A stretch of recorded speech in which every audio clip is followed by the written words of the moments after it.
সন্দেহ বাংলাদেশে কখনো ছিল না। আমার পেছনের সামনে অনেক সাংবাদিক ভাইরা আছেন, পেছনে অনেক ছাত্র লেখাপড়া জানা ভাইরা আছেন। আমি যদি জিজ্ঞেস করি বাংলাদেশের ঋতু কয়টি, অনেকেই বলতে পারবে না। যদি বলি যে বাংলাদেশে যদি কেউ বলতে পারে 6টি ঋতু, নাম বলতে পারবে না। বাংলাদেশ থেকে ঋতু আজ উধাও হয়ে গেছে, ঋতু নাই। এবং ঢাকা শহরবাসী তো ঋতুর চোখেই রাখে না, অনুভবও করে। কারণটা কি? খুব ধীরে ধীরে বাংলাদেশটা একটা মরুকরণ প্রক্রিয়ায় চলে যাচ্ছে। তার একটি মাত্র কারণ অবৈধ সরকার, নতজানু সরকার, নতজানু পররাষ্ট্রনীতি। আজকে দেখেন ফারাক্কা বাঁধের কারণে পদ্মায় পানি নাই,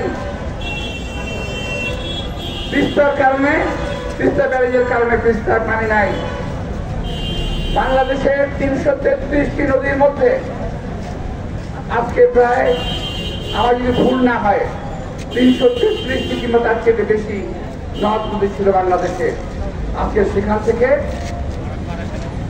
আমি ভুল করছি, 1100-র বেশি নদী ছিল, তার মধ্যে 300 নদী নিখোঁজ হয়ে গেছে। 300 নদী এই আওয়ামী চক্রের ভূমিদস্যুদের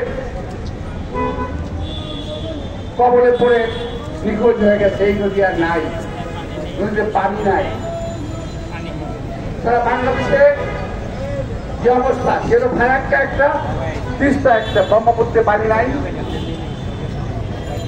পদ্মায় পানি নাই, যমুনায় পানি নাই, জলীয় বাষ্প নাই, আকাশে মেঘ নাই। এটা হলো বাংলাদেশের একটি অবস্থা, সারা বাংলাদেশের। আর ঢাকা শহর, ঢাকা শহরে আজকে ইট পাথরে ঢাকা শহরে পরিণত হয়েছে। আজকে ঘাস দেখা যায় না, আজকে গাছ দেখা যায় না। সবচেয়ে বড় সমস্যা হলো ঢাকা শহর আজকে কৃত্রিম একটি মরুভূমিতে পরিণত হয়েছে।